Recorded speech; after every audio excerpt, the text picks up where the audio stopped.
Madame, Monsieur, bonjour, bienvenue dans votre journal. Au sommaire de cette édition, en 26 de l'assassinat de Norbert Zongo et ses compagnons, des journalistes et des organisations de la société civile leur rendent hommage. Les détails dans ce journal. Le Burkina Faso poursuit sa tradition de reconnaissance envers les personnalités ayant contribué au développement du pays. Ce matin, 174 acteurs du secteur de la communication, de la culture, des arts et du tourisme ont été distingués dans différents ordres de mérite. On en parle dans ce journal. Je le disais en titre, 13 décembre, date tristement célèbre marquant l'assassinat du journaliste Norbert Zongo et ses compagnons d'infortune. Au cimetière municipal de Gounguin, l'association des journalistes et des organisations de la société civile ont déposé des gerbes de fleurs et sur les tombes de Norbert Zongo et de ses compagnons pour marquer le 26e anniversaire de leur assassinat. Ces organisations réclament toujours justice. Elles l'ont fait savoir ce matin au cimetière municipal. Issa Oumar Ati, reportage.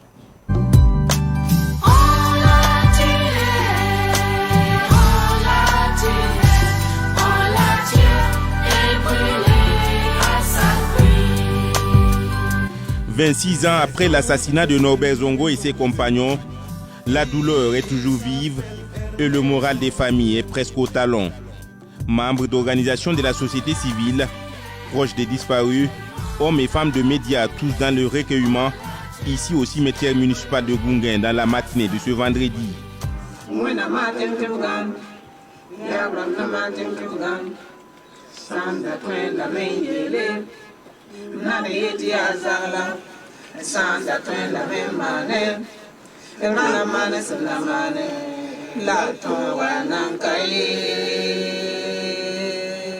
Recueillement suivi de dépôt des gerbes de fleurs, d'abord sur les tombes d'Ernest Zongo, Blaise Ilboudo, Abdoulaye Nikema, Flavien Nébier, puis sur celle de Norbert Zongo. Au pied des tombes, l'association des journalistes du Burkina AJB fait le point des 26 années de lutte pour la manifestation de la justice pour Norbert Zongo et ses compagnons d'infortune et dénonce ce qu'elle qualifie de répression des journalistes et des défenseurs des droits humains sous les régimes du MPSR. L'AJB évoque également un recul d'un siècle de luttes multiformes pour les libertés. Norbert Zongo, en cette année, 26e anniversaire de ton assassinat barbare, les journalistes, les défenseurs des droits humains, les démocrates et les patriotes sincères sont en émoi, soumis qu'ils sont à la répression du pouvoir du mouvement patriotique pour la sauvegarde et la restauration MPSR et ses soutiens. Des médias étrangers et nationaux ont été suspendus, puis fermés. Des journalistes étrangers sont expulsés. Des journalistes, des magistrats, des défenseurs des droits humains, des activistes sont réquisitionnés pour le front. Il y a un an, nous disions que la volonté de traquer les journalistes et les défenseurs des droits humains est affichée depuis le sommet de l'État. Un angle de vue bien différent de celui de Chrysogones Zougmoré du collectif des organisations démocratiques de masse et des partis politiques CODEMPP et de la Coalition nationale des luttes contre la vie chère, la corruption, la fraude, l'impunité et pour les libertés, CCVC. Même s'il reste méfiant, Chrysogones Zougmoré estime qu'il y a une avancée importante avec la déclaration hier du procureur du Faso près le tribunal de grande instance Ouaga 1 sur la tenue du procès Norbert Zongo dès les premières semaines de l'an 2025. Nous avons dit que la seule possibilité qui s'offre aujourd'hui, la seule alternative qui s'offre aujourd'hui, après tant d'années de lutte, après tant d'années d'attente, c'était le jugement par contumace. Nous sommes aujourd'hui plus ou moins satisfaits de ce qui transparaît à travers ce communiqué du procureur près du tribunal de grande instance de Ouagadougou. Mais nous restons prudents. Ce genre d'annonce, nous l'avons connu par le passé. Tant que nous ne voyons pas poser des actes concrets, nous continuerons à être debout, à être vigilants et à toujours réclamer que, enfin, 26 ans après, la lumière et la justice se fassent. Comme à l'accoutumée, les organisations de la société civile, les hommes et femmes de médias ont aussi rendu hommage à d'autres victimes en déposant une gerbe de fleurs au carré des martyrs du putsch manqué de septembre 2015. Les activités commémoratives du 26e anniversaire de l'assassinat du journaliste Norbert Zongo se sont poursuivies à la Bourse du Travail à Ouagadougou. Norbert Zongo, Fosaka Santenga. Le ministère de l'économie et des finances tient aujourd'hui la deuxième session 2024 de son conseil d'administration du secteur ministériel CACEM. Placé sous la présidence du docteur Aboubacar Nakanabo, ministre de l'économie et des finances, cette rencontre se déroule autour du thème « Régulation des dysfonctionnements dans l'administration publique, mécanismes et enjeux pour le ministère de l'économie et des finances ». Le point avec Cynthia Zongan. Je déclare ouverte la deuxième session ordinaire de l'année 2024 du conseil d'administration du secteur ministériel de l'économie et des finances. Au cours de cette deuxième session, il est question de passer en revue les activités mises en œuvre en 2024 et de définir les orientations stratégiques du département en 2025 pour non seulement renforcer les acquis, mais aussi améliorer les performances. Au titre de l'année 2024, le ministre en charge de l'économie et des finances, Dr Aboubacar Nakanabo, affirme qu'en dépit d'un contexte national difficile, des acquis notables ont été enregistrés. C'est l'occasion de faire le bilan des activités que nous avons menées au titre de l'année 2024 plutôt. Et pour cela, nous avons fait un bilan au 30 novembre. Le bilan fait état des résultats qui sont satisfaisants. Parmi les résultats, nous pouvons citer entre autres la mobilisation des ressources au profit du budget de l'État pour plus de 2400 milliards de francs CFA, ce qui représente 82% des prévisions de l'année. Cela également représente une augmentation de 87 milliards par rapport à la même période en 2023, ce qui montre que des efforts déployés par tous les collaborateurs du ministère produisent des résultats. En plus de cela, le fonds de soutien patriotique a été mobilisé à hauteur de 162 milliards sur une prévision annuelle de 150 milliards. Donc on peut dire qu'à ce niveau, les prévisions annuelles ont déjà été dépassées et nous avons également mobilisé une quarantaine de milliards au profit des collectivités territoriales. En plus de cela, beaucoup d'autres actions, des réformes majeures ont été donc mises en œuvre pour améliorer toujours la mobilisation des ressources, la gestion du budget de l'État. Au regard de ces performances, Dr Aboubacar Nakanabo a salué le dévouement des travailleurs du département et les invite à redoubler d'efforts afin de consolider les acquis et relever les nouveaux défis. Cela nous donne l'occasion donc de féliciter tous les collaborateurs du ministère de l'économie et des finances, tous les partenaires du ministère. Chacun s'est mobilisé à son niveau pour que nous puissions atteindre ces résultats. Nous allons toujours continuer à donner le meilleur de nous-mêmes pour faire en sorte que notre ministère puisse jouer pleinement son rôle, parce que les engagements de l'État vis-à-vis des populations ne peuvent être atteints que si le ministère de l'économie et des finances arrive à mobiliser suffisamment de ressources et tous mes collaborateurs sont mobilisés donc, pour que cela soit une réalité. Cette deuxième session du CACEM 2024 du département en charge de l'économie est placée sous le thème « Régulation des dysfonctionnements dans l'administration publique, mécanismes et enjeux pour le ministère de l'économie et des finances ». Le procès pour détournement des 3 milliards de francs CFA au ministère de l'Action humanitaire se poursuit aujourd'hui au tribunal de grande instance Ouaga 1 avec l'audition des témoins. L'audience d'aujourd'hui était marquée par une suspension en raison des malaises de l'un des témoins. Germaine Farama et Cynthia Zongana nous en parlent.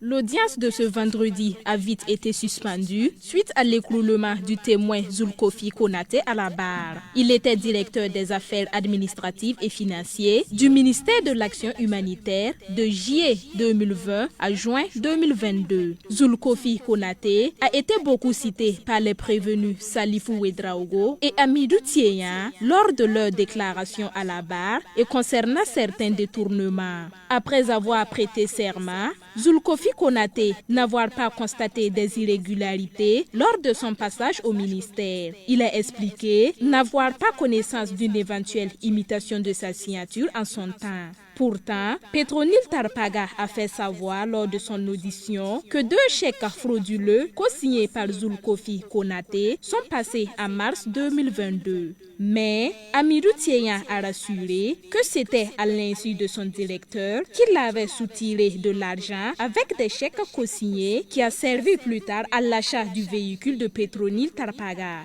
Même si à un moment donné, Zulkofi Konaté a émis des doutes sur la gestion des fonds du compte de Hamidou Tiéya, il a souligné qu'il n'est pas allé au-delà de quelques mesures de précaution. Au point que, malgré le fait que Hamidou Tiéya ne rédigeait pas son livre-journal qui fait état des sorties d'argent, Zulkofi Konaté ne se voyait pas en capacité de le relever de son poste puisqu'il était désigné par le ministre. Le président du tribunal a procédé à une confrontation de signature de Hamidou Tiéya et Zulkofi Konaté. En apparence, les deux signatures ne sont pas identiques. Mais Hamidou Tiéya a avoué avoir perdu la main parce que ça fait longtemps. L'audience suspendue a repris. Suite de ce journal, Internet et drogue au Burkina Faso, risques et enjeux dans un contexte de crise sécuritaire. C'est le thème retenu par l'association Leader pour le lancement officiel de ses activités. Pour les membres de Leader, le besoin de renforcer la sensibilisation sur l'utilisation d'Internet et la lutte contre la drogue se fait sentir dans les établissements d'enseignement. L'association a animé une conférence publique au CBC. Le secrétaire général Draman Sankara de l'association s'exprime au micro de Samuel Moko. Nous allons mener un certain nombre d'activités et c'est le top départ. Au-delà de la traditionnelle drogue que nous connaissons, le cannabis et tout, nous voyons qu'actuellement, il y a d'autres substances qui font surface. Notamment, je fais allusion notamment au puff benzol, à la chicha. C'est pourquoi nous sommes retrouvés rapidement en association et nous avons établi un plan d'action que nous allons mettre en œuvre pour apporter notre contribution. Parce que la question de la drogue, il faut le dire, c'est un phénomène mondial. Mais les motions ont l'habitude de dire que quand un caillou quitte en haut, chacun attrape sa tête. Donc c'est pourquoi nous essayons de rendre notre jeunesse plus saine, plus propre. Et en commençant par les écoles. On maximise beaucoup sur la sensibilisation, aussi bien sur les élèves, mais aussi sur les parents. Parce que c'est important. Il faut que ça soit une lutte en amont. Il faut qu'au-delà de nous, au-delà des acteurs éducatifs, il faut que les parents également s'impliquent davantage. Le digital est très important, le portable est très important. Mais est-ce que l'utilisation est toujours faite de la bonne manière? Là, il y a des questions qu'on se pose. Donc c'est pourquoi nous voulons utiliser l'éthique comme un moyen de sensibilisation pour atteindre notre cible. Parce qu'on est conscient que la plupart des jeunes se retrouvent aujourd'hui sur les réseaux sociaux. Donc nous voulons utiliser l'éthique pour atteindre les jeunes. Maintenant, on ne peut pas les utiliser parce que nous, on ne met pas, nous, on sait que l'éthique là, elle a ses aspects positifs comme elle a ses aspects négatifs. Donc il faut que nous, on comprenne cela. Donc en initiant ce thème, c'est d'abord pour nous-mêmes. Tout autre sujet à présent, les projets Éducaire, Kaoula et Ferme Intelligente sont les projets des équipes lauréates de la 4e édition du camp d'idéation de l'incubateur Incube UO. Ce camp a eu lieu à Ouagadougou du 26 au 30 novembre dernier. Il a réuni 50 campeurs grâce à l'accompagnement de partenaires tels que l'Université virtuelle, l'Université Joseph Kizerbo, le PNUD et l'Agence belge de développement Enabel. Les précisions de Cynthia Zongran. 5 jours et nuits marathon, fait de formation, de mentoring, de coaching et de travail collaboratif. C'est ce que 10 équipes d'étudiants, porteurs de projets, ont vécu du 26 au 30 novembre 2024 à Ouagadougou. Ce 4e camp d'idéation, porté par Incube UO, permet à des étudiants, des entrepreneurs et des professionnels de porter leur regard et réflexion sur la conception de solutions durables et impactantes, axées sur l'utilisation de l'intelligence artificielle. Cette année, le penchant de cette 4e édition tourne autour de l'intelligence artificielle, donc côtoyer les acteurs de l'intelligence artificielle. Donc courant ces moments-là, ces jeunes ont pu développer des idées de projets numériques avec une variante plus axée sur l'intelligence artificielle pour adresser des problématiques de la communauté. Nous co-organisons cette activité avec notre partenaire Citadel, le centre d'excellence interdisciplinaire qui utilise l'intelligence artificielle pour adresser vraiment les secteurs phares de l'économie, tels que l'agriculture. À l'issue de ces cogitations, sous la supervision de mentors et de partenaires comme le PNUD, Enabel et les universités virtuelles et Joseph Kizerbo, le jury a retenu les projets Ferme Intelligente, Kaoula et Éducaire. Notre projet consistait, le design de notre c'était Éducaire, et ça consistait en fait à mettre en place un casque intelligent qui utilise l'intelligence artificielle pour améliorer l'éducation des enfants. on sentait que chaque équipe donnait de son mieux et tout ça. Mais avec l'équipe déterminée que j'avais autour de moi, ça s'est bien passé, même si il y a eu des moments où on ne s'entendait pas trop et tout. Ces 96 heures était vraiment un moment où j'ai beaucoup appris. Les partenaires se disent satisfaits et heureux à l'issue de ce 4e camp qu'ils ont accompagné à l'image du directeur pays du PNUD et du président de l'université Kizerbo. Quand on voit la part que la jeunesse occupe au Burkina Faso, nous pensons qu'engager un accompagnement d'une université aussi, je dirais, émérite que celle de Joseph Kizerbo, c'est soutenir l'élan et les efforts du gouvernement à promouvoir la jeunesse, pour qu'elle soit effectivement un levier qui soutienne le développement du pays. C'est d'abord une grande satisfaction de voir se tenir cette 4e édition du camp d'idéation. C'est l'occasion aussi de remercier les parrains, donc les 2 institutions qui ont accepté de parrainer, associer les images de ces grands événements, notamment le programme des Nations Unies pour le PNUD et l'ABEL, une coopération belge. C'est aussi un grand plaisir pour moi de co-présider cette 4e édition avec mon collègue, professeur Jean-Marie, président de l'université virtuelle. Preuve de succès de ce camp d'idéation Incubio, le jury a conclu en ces termes. Immense bravo à tous les participants, mentors et partenaires. C'était à l'université virtuelle du Burkina Faso. Suite de ce journal, les activités de Génie Cœur Africa qui ont débuté le 4 décembre dernier ont pris fin le 10 décembre 2024 sur le concept intégrateur de la prise en compte des violences basées sur le genre, la planification familiale, le dépistage des cancers féminins masculins dans un contexte d'insécurité. C'est un reportage de Rose Ouedrao.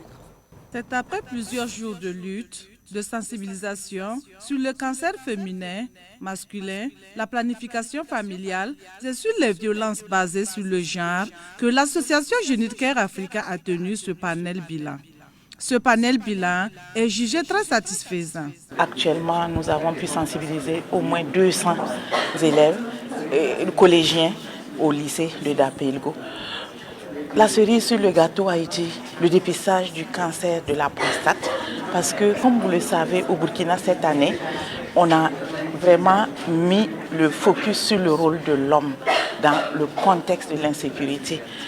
Il faut être en bonne santé pour pouvoir défendre la patrie. C'est pour cela que nous avons commencé par ça, sensibiliser sur ce que c'est que le cancer de la prostate. Quand les gens ont l'information juste, ils n'ont plus peur, ils vont oser. Et sur une cible de 100 personnes aussi que nous avions prévu comme hommes, nous avons largement dépassé cette cible. Nous avons pu sensibiliser au moins 150 hommes et 50 personnes ont accepté de se faire dépister. C'est depuis 2019, soit depuis 5 ans, que l'association Génie Cœur Africa est engagée contre les violences basées sur le genre. Joséphine Wamba nous rappelle l'intérêt de cette lutte contre les violences basées sur le genre, surtout en cette période d'insécurité. Cette guerre qui nous a été imposée, il y a beaucoup d'exactions, il y a beaucoup de déplacements, d'attaques de villages. Et pendant ces attaques-là, les femmes et les jeunes filles subissent des violences sexuelles. Si on peut parler par exemple des viols, les femmes, elles sont le plus souvent chargées dans ces localités où l'insécurité est plus ressentie, à s'occuper du ménage, donc à aller chercher du bois, à aller chercher des feux pour nourrir le ménage, à aller chercher de l'eau. Et c'est pendant en fait ces déplacements-là qu'elles sont violées.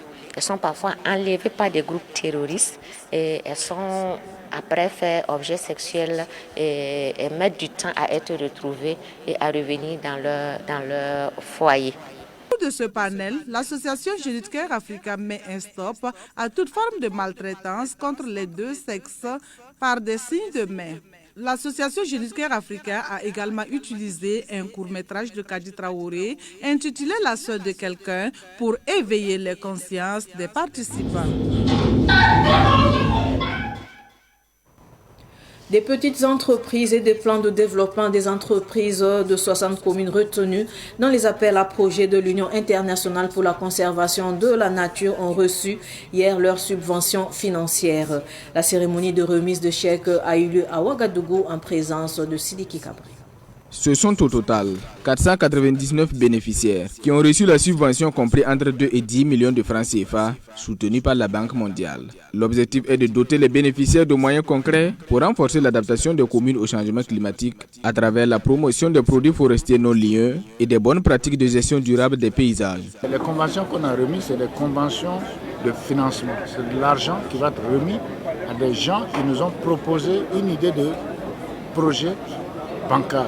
Une idée de projet qui respecte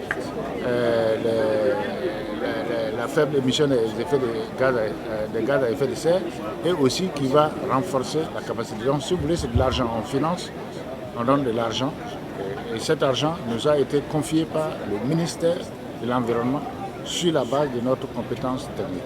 Donc nous, à ceux qui veulent qu'on les accompagne pour qu'ils mettent en place des bonnes pratiques, des pratiques résilientes et à faible émission de gaz à effet de serre dans l'exploitation des ressources naturelles.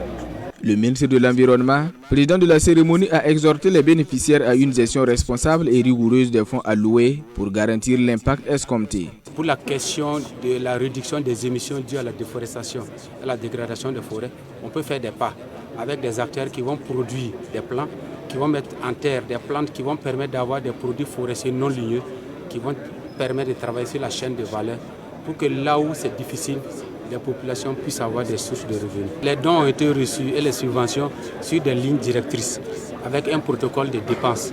Toute dépense en lien avec les dons et les subventions doit se faire dans ces cadres. Un message bien reçu par les bénéficiaires qui ont exprimé leur engagement à respecter les recommandations et à maximiser les résultats des activités entreprises. J'apprécie à sa juste valeur, vous avez constaté la joie qui m'anime comme la plupart des promoteurs par rapport à ce financement que nous venons d'avoir. Pour ce qui concerne mon projet, il s'agit d'un projet de mise en place d'un jardin nutritif à base de baobab. Donc le jardin nutritif va permettre de vendre les feuilles de baobab sur plusieurs années. Ensuite, ça va permettre aussi de faire beaucoup de reboisement à partir de ce jardin nutritif. À cette cérémonie de remise des subventions, le Fonds d'intervention pour l'environnement et le projet PGPC RED+ ont profité pour remettre du matériel roulant et informatique à des acteurs clés de la préservation de l'environnement. Je le disais également en titre, à l'occasion de la célébration de la fête de l'indépendance du Burkina Faso, des acteurs du monde de la communication, de la culture, des arts et du tourisme ont vu leur mérite récompensé. Ce sont 174 qui ont été faits chevaliers de l'ordre de mérite burkinabé, de l'étalon et aussi dans l'ordre spécifique de la communication, de la culture, des arts et du tourisme. Quelques-uns s'expriment au micro de Joël Ahmed Comporé.